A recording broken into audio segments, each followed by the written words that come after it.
Hi guys, and welcome back to my YouTube channel. Sugar Acid Darling. Thank you guys so much for clicking once again. If you're new to this channel, please consider subscribing. And to all my OGs, you know what to do. Comment down below, let me know, gang. Editing my videos, I noticed that I use my hand a lot. So for those of you that are new, please do not feel somehow. I like to demonstrate. I think I was Italian in my former life because when I talk, I always gesture. And today I want to first of all start again with my disclaimer. I'm not an immigration agent. There's nothing here that I'm even saying that is advice. Everybody that knows my channel knows ASY does not give advice. That's the first. In fact, there was a day somebody sent me a mail and it started with, ASY, I know you don't give advice. Please gist me what you think. That was so funny. So I don't give advice. Everything I'm saying here is just gist. But it's very factual and straightforward. So if you like sugar-coated information, you may not feel too comfortable, but you benefit. There are some informations that is good. Somebody tells you, like, because I have nothing to, somebody had written in the comment section of my past video. First of all, shout out to you guys for all your support. I really appreciate it. Somebody had written, some of you people like to do videos like this. You don't encourage the people, and then there are other things. In fact, somebody wrote that why will you only be saying these things? That don't you know there's PRO with business and this and this? Please, I use God's name to beg you. And sometimes it's good to read the room. We are here thinking of how people will patch 35k, 25k in terms of tuition, and somebody is here saying that why didn't I suggest PRO by business? We're talking 250,000, we're talking 500,000, and you are just buying it touchdown, not the one you used to survive. How many people do you think have that kind of money, liquid cash? I don't even get it. And then I think the person also commented and said something about healthcare. If you've been following this channel, you know we are waiting for Mac Miller to resume the home care routes. So when I give videos, it's from research. As much as there are other informations, like right now, they say Saskatchewan has opened their SIMP, which is fantastic. I'll look into it and also drop some hints towards the end of this video. Tell you guys, like, those of you that are there, because the thing with most of these routes coming up now, unlike before, most of them demand job offer. So unless you have a friend there that is going to probably refer you to a job where you know is sure, or you have a way of getting the job offer from out of town, or maybe you're schooling in Canada and you know that right now Saskatchewan's SIMP is open, and you find your way there, you understand, to live and hustle for job. There are many ways you can at least walk around it, but job offer is one of the major things you need to be able to enter their new streams that they have. I've not gotten all the information, but I'll do a separate video on that. So just heads up, okay? Whenever I watch the channel, I'm not a preacher of doom, so you don't get afraid, because today, once again, it's Canadian news, but it's realistic.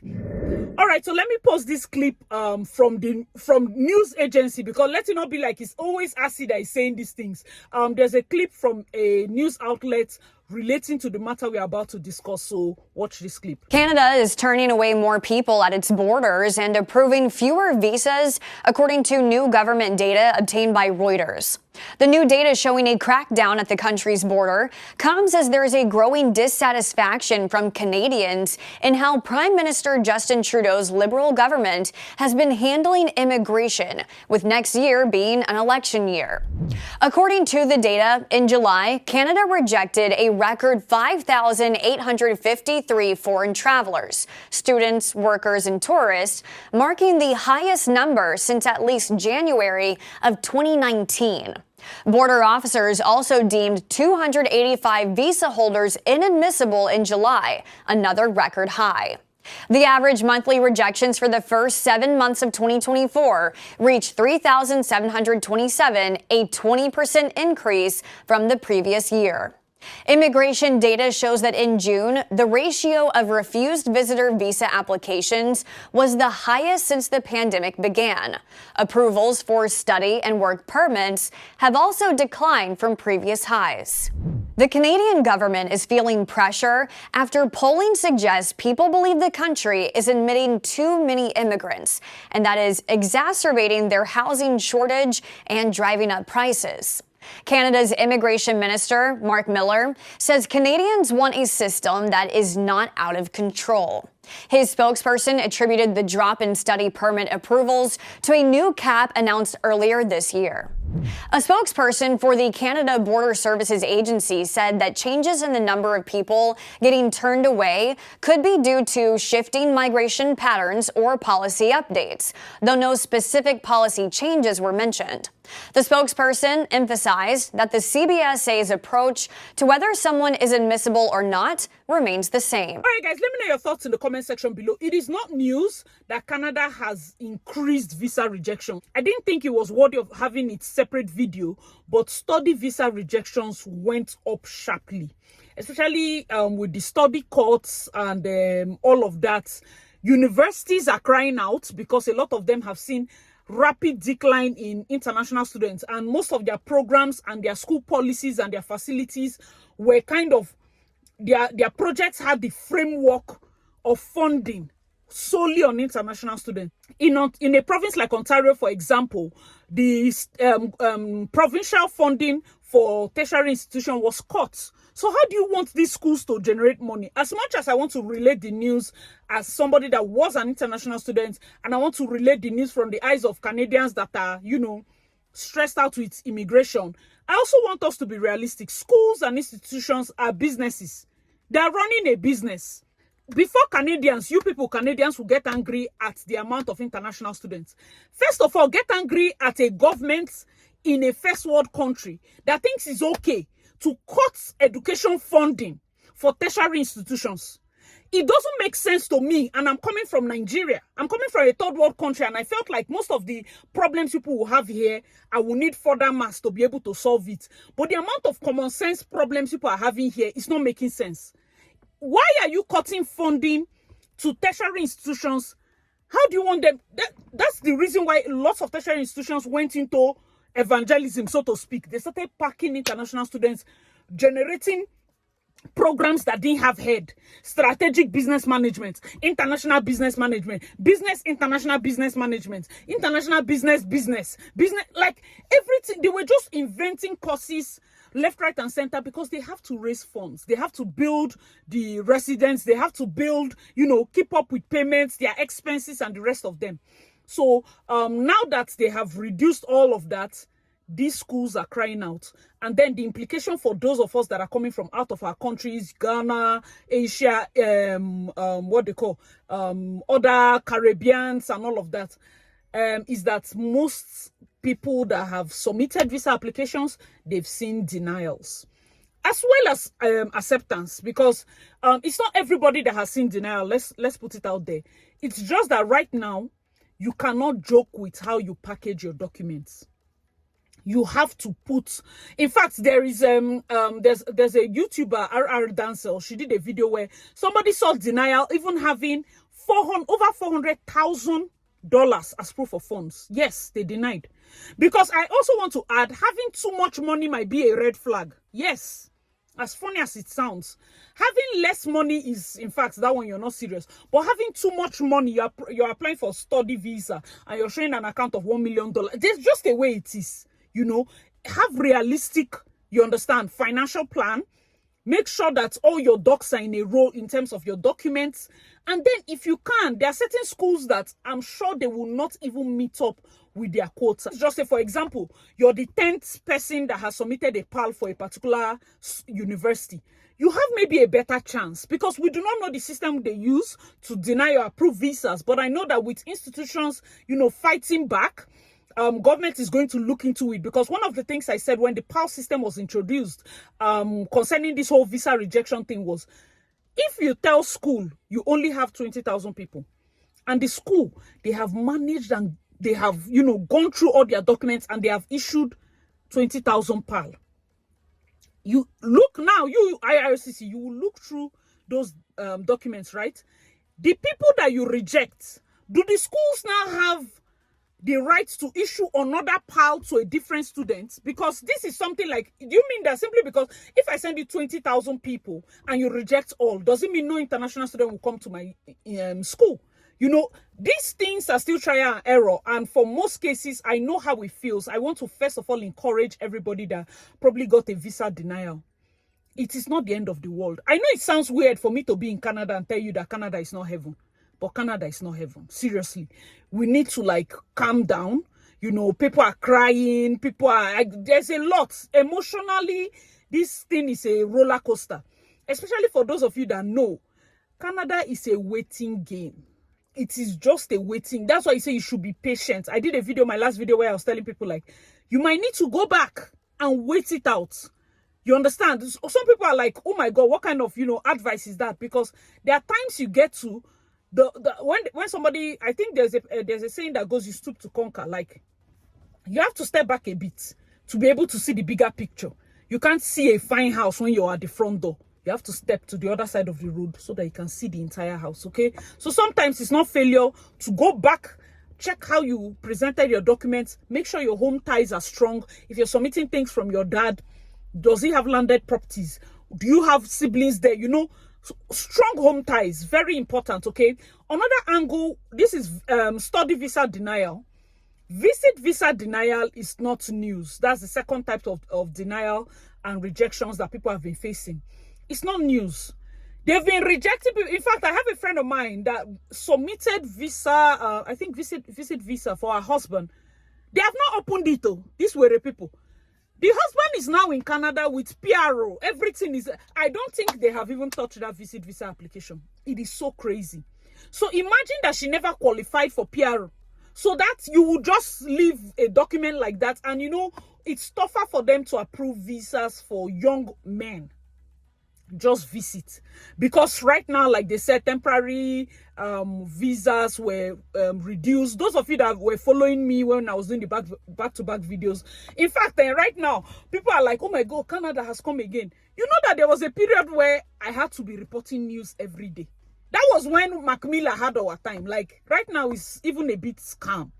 Everything we are seeing now is almost like Mac Miller went to their Minister Summit and told Justin Trudeau all the things that he probably has told us. And then just Trudeau came up and now said the same thing again. These things have been in effect, okay? Visit visa denials have been up.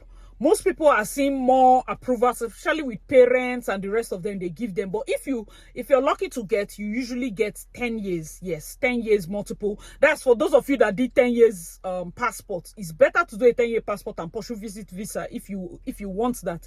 That way you have like the duration of your passport, because we don't know what tomorrow holds. Tomorrow now they might say all temporary visas must be maximum duration of 3 years. We do not know. Right now, they are giving you the duration of your passport. So if at all you want that, use that level. Now, the third one, and this is the one that is most disturbing, is the denials at the port of entry. That is, you come in as a student, you come in as a visitor. At the port of entry, you face a denial. You face a refusal. Refusal at the port of entry. Anything, because you know that when you get to and you enter the plane, you start insulting your village people. Don't try it though. You have not landed. When you land in the airport, you start insulting them. No, you have not passed immigration. Don't do that yet. Let's make sure that you're safely inside. Even when you're safely inside, look around, eat, be sure that you're really in Canada. Sleep and wake up before you go and tell your landlord waka shaking. At the port of entry, we noticed that a lot of people faced kind of refusals. I want to say one of the things you should try to do, especially for those of you that are coming in as visitors or students, know your school. Because it is funny to me that you don't know your school. Like, immigration officer asks you, what school are you going to? You start opening your folder. Hey, Jesus, port of entry. Please know your school, know your course, know the place you're going to. They didn't ask me anything when I landed. Seriously, I landed the first time I came to Canada as a student. We walked through. There was a massive queue. They just said those of you that are students, submit your what they call your paper, whatever that permitting was, and we gave them the printouts. They took all of them. They took us to one hall.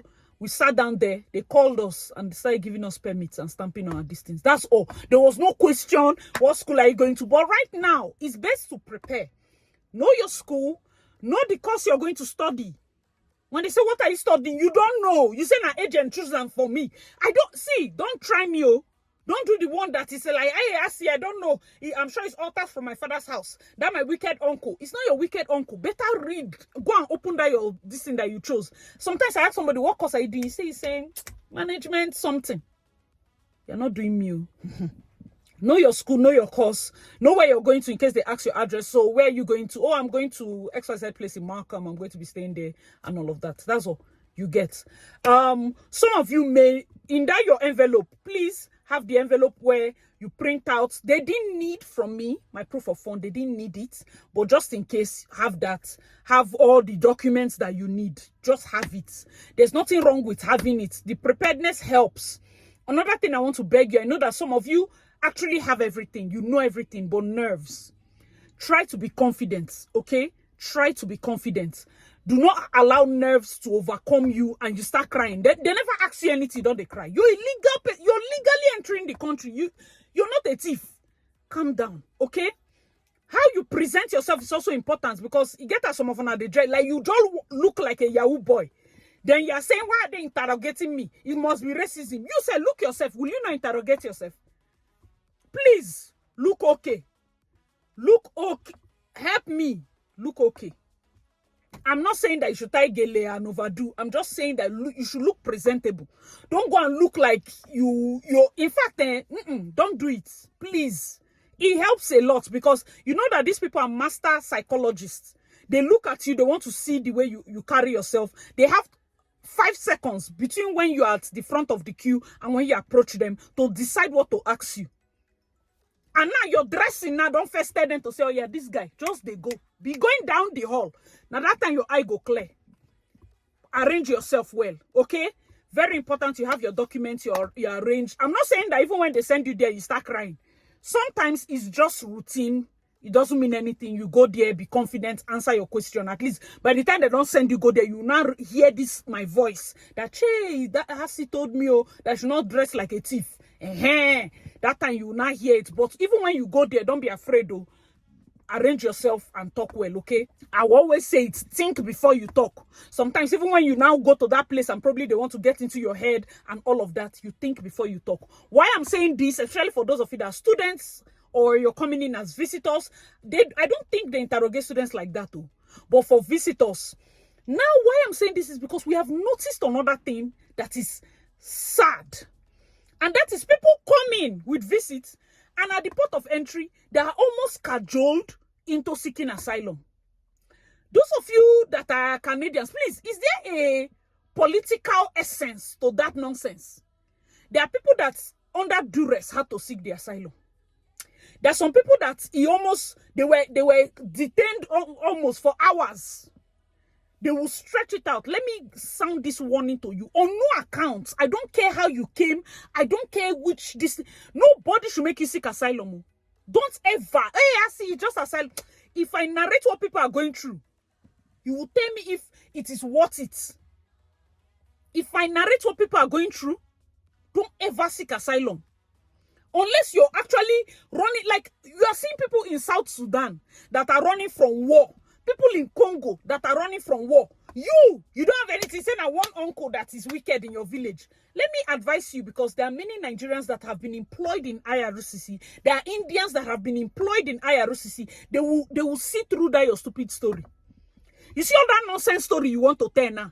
Imagine your case file as they say Nigerian. I'm running from ritual cult group in this. They will just show a Nigerian person. 28,000 asylum seekers are waiting for their fates.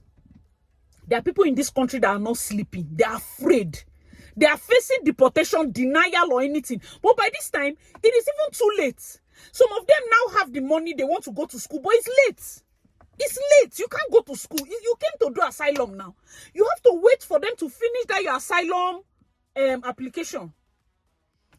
Please, if they force you at port of entry, it's better you go back than for anybody to make you seek asylum and dent your name. It is better you tell them that I will never seek asylum. There is nothing wrong with where I'm coming from. I came in as a visitor. I'm leaving in the next 3 weeks. This is maintain that your story. I'm leaving in the next 3 weeks. Do you know that some young boys that probably came in and they thought, okay, we'll get work permits and kind of stay. When they now offered them this asylum route, a lot of them jumped on it. Be praying, no. Be praying, because it's not funny. Some stories, some of you will need lawyer. Some of you will need, there are some asylum seekers that they send into farms. You go there, year 1, year 2, year 3. It's not worth it. Like, there's no way anybody will tell me the asylum route is worth it. Do not do it. It is not worth it. I think personally, because I'm the kind of person that I'm trying to see why I will be in a country and I'll feel trapped. Do you know that most of the reasons why people feel depressed, especially people that are coming from other countries, is just this feeling of you're trapped. Nobody understands you. Or then you stay in Canada to the point where I was saying that when I even went on vacation in Nigeria. You see, vacation in Nigeria. I was saying that when I went back to Nigeria just recently, I said I will be so afraid the day I come to Nigeria and I'm no longer like Nigerian enough. Not just Nigeria, like Port Harcourt enough. I'm now so Canadian. In fact, I come to Canada, they still see me, I'm black. Of course, I'm not giving Canadian. They'll be like, where are you originally from? You know, that kind of thing. And then when you go back home, you're too westernized. It then means you're kind of floating in between here. It's bad even on the mind. I know that it's sometimes people laugh it off, I guess, but it affects people. So please don't even at any point, don't tell anybody to seek asylum, because if you come in with asylum type of question for me, especially those that are contacting me, shout out to all the people who I've been speaking to. If you're contacting me personally for consultation, asylum routes, don't ask me. It's a no. Let me help you from now. It's a no. I don't even advise it at all. At all. I don't think there's anything we are going through that is that bad. You're not even coming from Borno State, Meduguri. No. You're coming from Asaba. Asylum from what? Onitsha market traders. Asylum from, who are you running from? All right, guys. So those are the major denials that people have been facing. Study visa, visit visa, port of entry. Like, you get this study or work, or you get your study or visit, but you get to the port of entry, they deny you, probably send you back, tell you your documents do not align. And then asylum. I know that I've done a separate video. If you haven't already, please watch the video I did dedicated to asylum seekers and, you know, the people that are currently having 1 or 2 issues and the rest of them. There are more than 28,000. Now, another thing, the 5th point I want to tell you is the one that is not public. And that is that Canada has been deporting people in mass. In mass. There's no videotape. Like, the moment they know that your stuff is up, they just catch the primary applicant. There's a guy right now, and you know, some of these things it's shameful. Not every family, for every one family you see come to the news and talk about their case, more than 500 cannot talk. So they'll probably catch the primary applicant and keep it. Let's say you have 1 month to the expiration of your permits and the rest of them. 2 weeks before, 1 month before, they carry the person, so that the entire family cannot run. This country is losing so much, they don't mind, but the deportation has started. So for those of them that keep shouting it, the deportation has started in mass. The reason why it's not public is because it's 2 ways. As much as you win the minds of the citizens, those that are shouting deport, don't worry, they have been deporting. As much as you win them, understand that over time, a lot of immigrants have attained citizenship. So you do not even want them to hear, especially those that can swing votes. It's a political move. They don't want to come out public to say it, because if all the immigrants band together and vote on another party, hey, do you get that kind of thing? This is political. But if you think that deportations have not been going on, you have been sleeping. They have been deporting people in mass. It's very important for us to understand that these stories about rejections and the rest is not to dampen your spirits, but to make you know the realities on ground, and also to encourage you, because Canada is not heaven. It's okay to wait. It's okay to try again. It's okay. And at any point you face a denial, you go back, you know, put your books in order, look at, you know, re-strategize. It's very important. And for those of you that are going to be landing, I did a video about those that are landing. Please be confident, especially for students. I don't think students are being grilled so much at the port of entry.